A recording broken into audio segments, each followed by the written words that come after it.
Fala pessoal, hoje a gente vai aprender aqui o que importa, o que realmente importa na prática clínica sobre hipercalemia, certo? Hoje é o primeiro vídeo dessa série DT, que é Diagnóstico e Tratamento, e a gente vai resumir as coisas mais importantes para a prática médica, com menos teoria e mais prática, beleza? Então vamos lá. A hipercalemia, ela é um distúrbio hidroeletrolítico com diagnóstico clínico laboratorial, né? Ela pode ter sintomas associados a ela, mas a gente pode lá ver o valor do laboratório e dar o diagnóstico de hipercalemia. Qual a definição?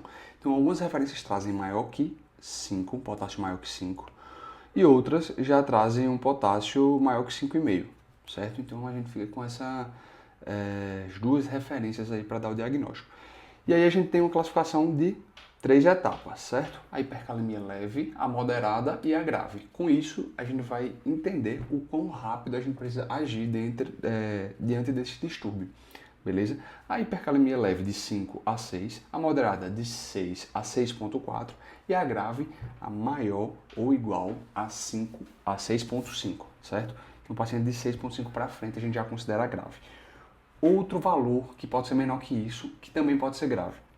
Os pacientes com potássio menor, ou seja, 5,5, porém com alterações no ECG, que a gente vai ver que existem interações típicas do ECG dos pacientes com hipercalemia, beleza? Outros pacientes que podem também ser classificados como grave, aqui a gente tem 1, 2, 3 tipos de situações que a gente pode considerar o paciente grave. A terceira é o paciente com potássio maior ou igual a 5,5, mas com sintomas, tá? Fraqueza, paralisia flácida, palpitações ou parestesias. Essa paralisia flácida é quando o músculo realmente ele perde o tônus, ele fica mais flácido com a perda de força daquele músculo. Tá? O potássio, como a gente sabe, é um íon predominantemente intracelular, ele pode ser absorvido por via oral ou venosa, e ele é um íon de excreção renal.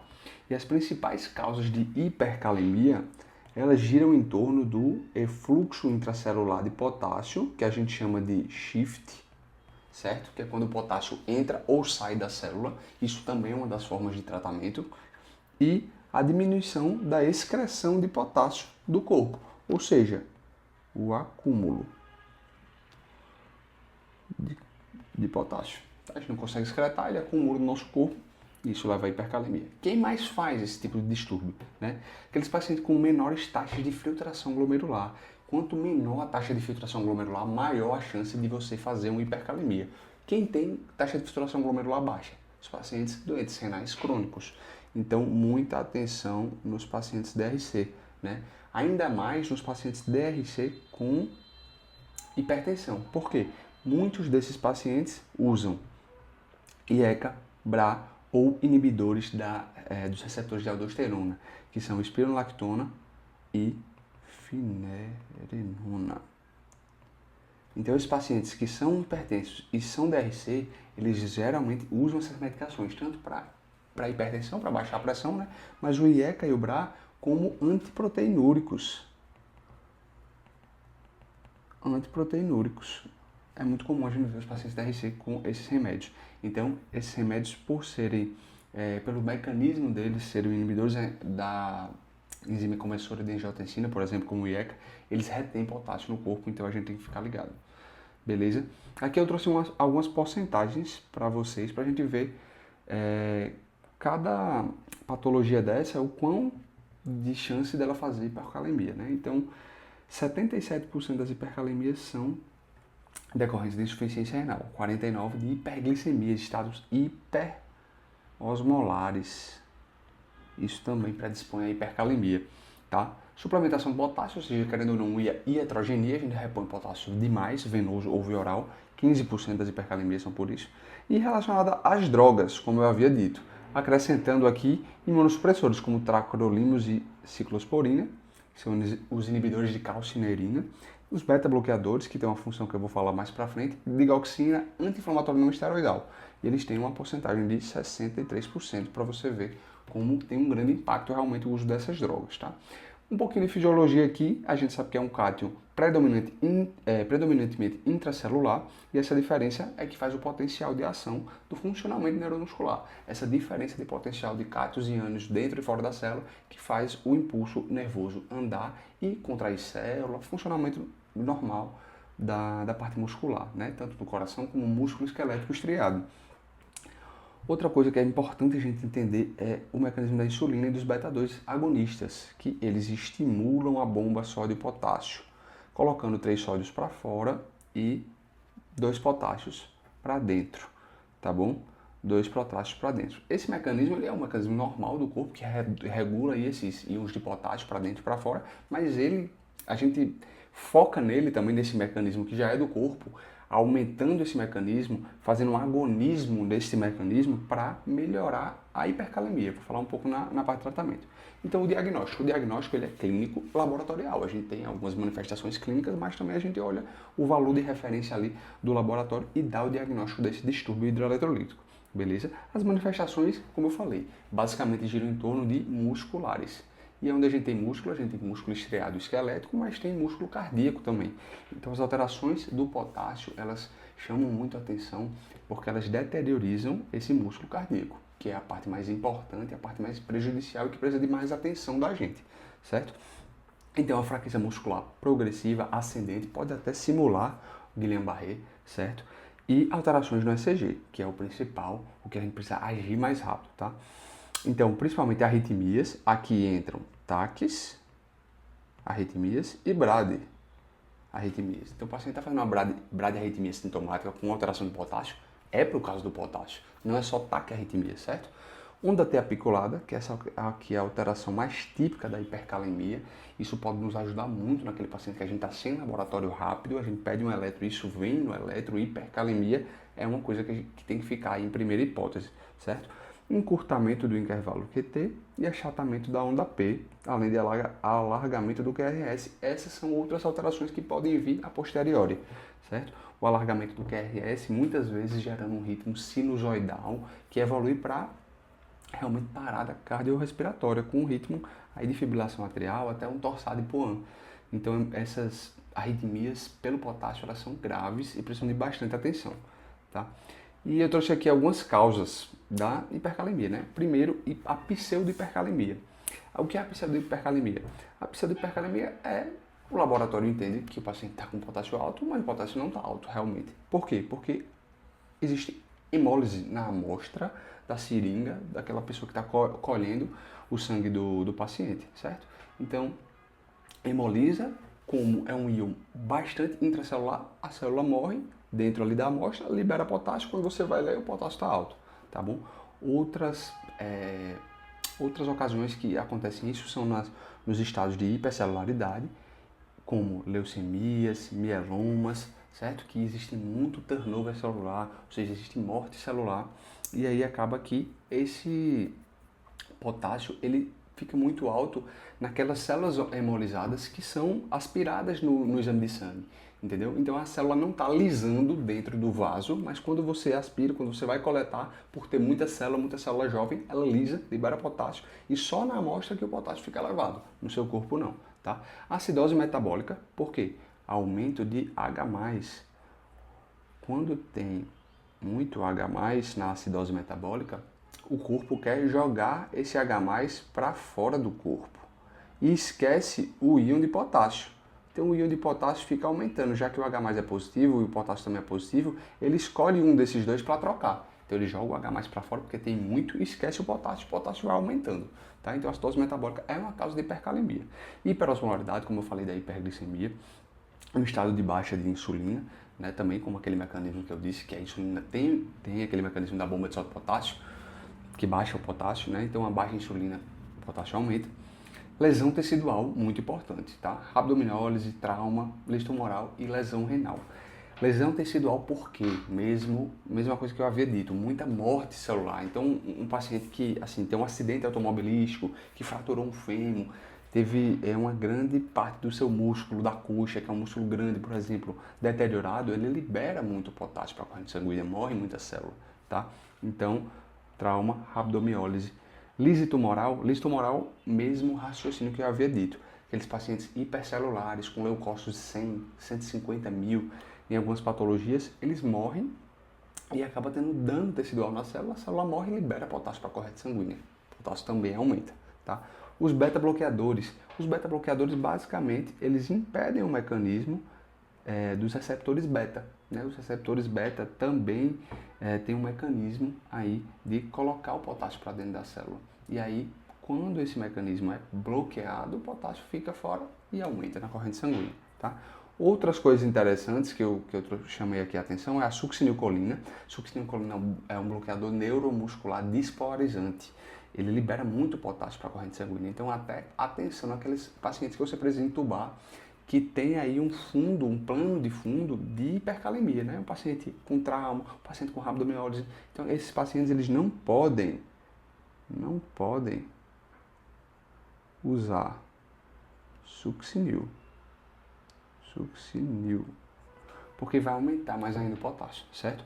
A TR tipo 4, outra coisa que é a acidose tubular renal tipo 4, outra coisa que faz hipercalemia, e o hipoaldosteronismo, é algo que faz hipercalemia também, porque por causa da baixa atividade da aldosterona. Pronto. A aldosterona, ela joga potássio para fora, excreta potássio e retém sódio. Quando ela está com uma baixa atividade, ela segura potássio, certo? O manejo, a primeira coisa que a gente tem que fazer no manejo da hipercalemia é afastar essa pseudo-hipercalemia que eu havia dito, tá? Outra coisa é você ir estratificando os mecanismos que podem estar causando a hipercalemia, ou seja, afastar a pseudo-hipercalemia, excluir causas de efluxo de potássio, essas condições que translocam o potássio, né, de dentro da célula para fora.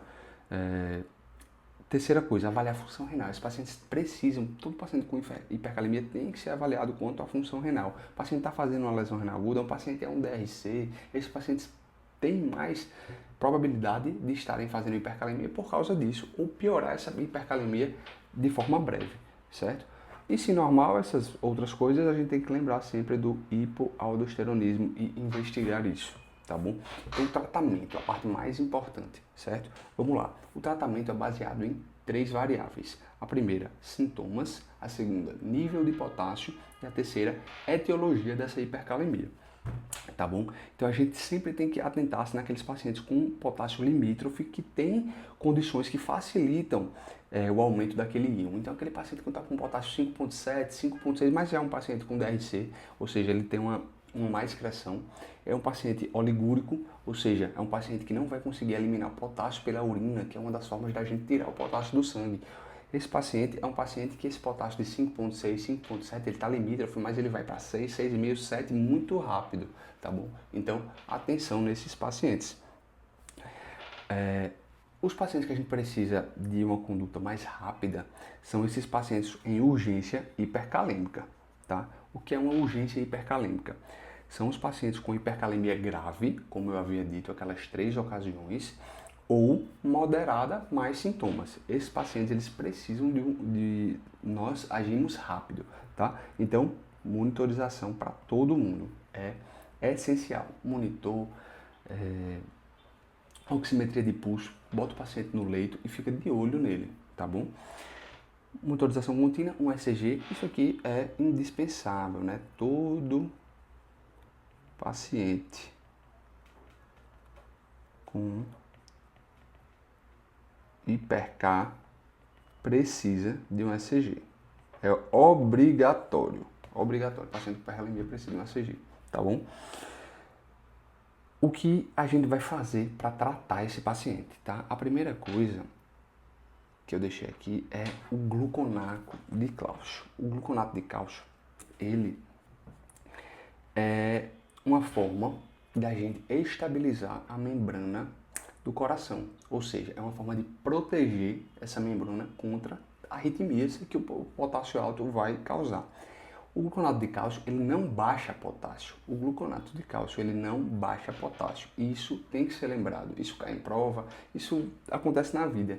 O pessoal acha que vai baixar o potássio com isso, mas não é uma medida que baixa potássio. É apenas uma proteção da membrana elétrica do coração, certo? Então a gente pode usar ele como o gluconato 10%, a gente faz 10 ml mais 100 ml de soro glicosado a 5%, EV em BIC. E a gente infunde ali em 2 a 5 minutos, a gente bota em BIC para ter essa infusão, o tempo dessa infusão mais na mão, tá bom? Mas tem uma observação aqui que o paciente com catéter venoso central, a gente pode fazer um bolus, se o paciente está com potássio muito alto, está com sintoma, está fazendo uma taquicardia, está fazendo uma arritmia, a gente pode fazer por via catéter venoso central um bolus ali de 2 minutos de 10 ml do gluconaco, certo? Lembrar, ele não baixa potássio, é para prevenir, para precaver e proteger a membrana elétrica do coração, tá? Então vamos agora para o que realmente baixa potássio, né? São os métodos de shift. O que é um método de shift? Um método de shift é um método de esconder potássio dentro da célula. Shift significa que a gente vai pegar o potássio extracelular e colocar ele para dentro da célula, vai enganar o corpo, vamos dizer assim, que o potássio não está ali. Porém, esse potássio precisa ir embora do corpo em algum momento, tá bom? Então, essas medidas, elas são temporárias. Essas medidas, elas são temporárias, tá bom? A primeira de todas e a mais rápida, a que baixa o potássio mais rápido, a insulina mais glicose, a famosa solução polarizante. Solução polarizante. O que é que a gente vai fazer? Nesse tratamento, o maestro, a estrela principal é a insulina, tá? É a insulina que ativa a bomba só de potássio e coloca o potássio para dentro da célula, escondendo o potássio. Vamos assim, tirando da corrente sanguínea e escondendo ele dentro da célula. A gente só faz a glicose para evitar a hipoglicemia, que também é outra condição grave, a gente não pode deixar o paciente ficar em hipoglicemia, tá bom? Então a gente faz a solução polarizante, 10 unidades de insulina regular, que não significa que são 10 ml, são 10 unidades, mais 100 ml da glicose 50%. Geralmente essa glicose 50% ela vem em umas ampolinhas de 10 ml e a gente faz 10 ampolhas dessas para dar 100 ml. A gente faz 10 unidades de insulina regular, 100 ml de glicose 50%, EV em 30 a 60 minutos, tá bom? Se a gente tiver uma glicemia alta de 300, 350, 400, a gente não precisa fazer glicose. Como a gente faz a glicose para prevenir, a glicemia já está alta. A gente faz só a insulina, 10 unidades de insulina regular, venosa, tá bom? Mas esses casos são exceções, a gente tem que ficar atento à glicemia do paciente. Fizemos esse tratamento, outra coisa que a gente tem que vigiar é a glicemia, pelo menos a cada 1 hora, a cada 2 horas, tá bom? Querendo ou não, a gente está fazendo insulina, a gente tem que ter essa glicemia do paciente na mão. A gente pode repetir esse tratamento em 2 ou 4 horas e ficar atento, tá? Esse é o que baixa mais rápido a glicemia. Esses métodos, a gente pode fazer eles de forma concomitante, a gente não precisa fazer só um isolado não, tá bom? Outra forma são os beta-2 agonistas. O que é que os beta-2 agonistas fazem? A mesma coisa que a insulina, aumenta a atividade da bomba sódio e potássio, certo? E aí a gente pode fazer ele, mas numa dose maior do que essas doses para broncoespasmo, para asma que a gente faz, tá bom? Então a gente faz o salbutamol 5 mg por ml, faz 10 a 20 mg, mais 10 ml de soro fisiológico via inalação, tá bom? Se a gente for fazer por puff, dá uma dose muito alta, então a gente opta por fazer por inalação, e aí a gente pode fazer a inalação junto com a glicoinsulina, com potássio muito alto, paciente sintomático, a gente associa os dois, tá bom? Outra alternativa que é uma alternativa que tem uma baixa evidência, nem é tão usado assim na prática, só se tiver situações que ele é bem-vindo, é o bicarbonato de sódio, tá? Ele aumenta o pH e eleva o H+ para dentro da célula. E por causa dessa eletroneutralidade, para manter essa eletroneutralidade, o potássio também vai para dentro da célula, então é uma forma de shift, tá bom? Ele tem uma eficácia limitada e recomenda-se não usar de forma isolada. Então, se for usar, sempre use um desses dois primeiro e use o bicarbonato de forma isolada. A gente opta geralmente naqueles pacientes bem acidóticos que vão ter outros benefícios do bicarbonato, não só a baixa do potássio, tá bom? A gente pode fazer 150 mg, que nessa solução de 8,4% de bicarbonato dá 150 ml. Então a gente faz 150 ml de bic a 8,4%, mais 850 ml de glicosado a 5% ou de água destilada. A gente infunde aí de 2 a 4 horas, tá bom? E aí, a gente escondeu o potássio, o paciente ficou assintomático, a gente conseguiu o que a gente queria. Porém, a gente precisa jogar esse potássio de forma eficaz, de forma que ele saia do corpo e não fique só escondido. Porque esse potássio aqui escondido, no shift, em 2 a 3 horas, ele volta. para o sangue. Ele volta para o sangue e continua fazendo hipercalemia, tá? Então a gente precisa excretar de forma definitiva esse potássio do corpo. Como a gente vai fazer isso? Uma das opções, diurético de alça, a famosa furosemida. A famosa furosemida, certo? A furosemida aumenta a caliurese e elimina o potássio do corpo. Então, se a gente vai eliminar o potássio por via urinária, o que é que o cara precisa ter? Débito urinário, função renal e débito urinário. A gente vai fazer isso no paciente anúrico, o potássio não vai sair de jeito nenhum, tá? Então, para usar furosemida, é importante entender que ela tira o potássio por meio da urina e esse cara, ele precisa ter diurese eficaz e, consequentemente, uma boa função renal, certo? Ficar atento também que esses pacientes eles podem estar hipovolêmicos e você faz o diurético e eles aí pioram a função renal por causa disso, tá bom? Outro método são as resinas de troca. O que as resinas de troca fazem é transferir o potássio para a luz intestinal e excretá-lo de forma fecal, tá? Então a gente tem o Sorcal, que é o poliestireno sulfonato de cálcio, e o mais novo ciclosilicado de zircônio, que é o Lokelma, tá? O Sorcal a gente faz 30 a 60 miligramas via oral de 8 em 8 horas. Atenção para esse efeito constipante dele, já que a gente está fazendo que ele tem cálcio na sua composição. Seu efeito constipante a gente sempre deixa laxativos para prescrever junto do Sorcal, tá bom?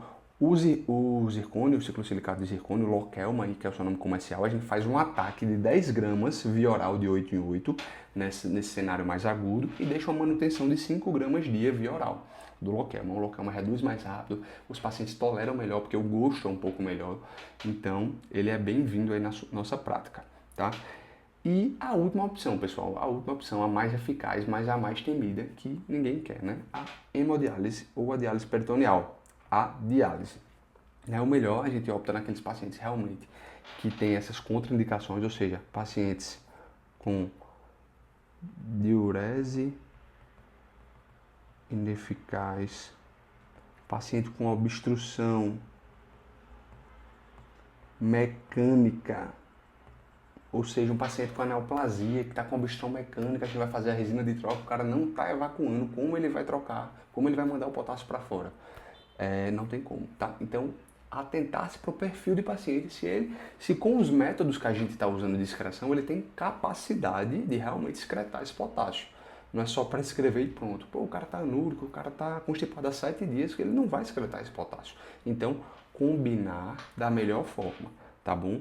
A gente costuma fazer primeiro esses métodos de shift para enganar o corpo, colocar o potássio dentro da célula e não de forma tão aguda, 8, 12 horas depois, a gente pode colocar esses métodos para excretar o potássio do corpo, tá bom?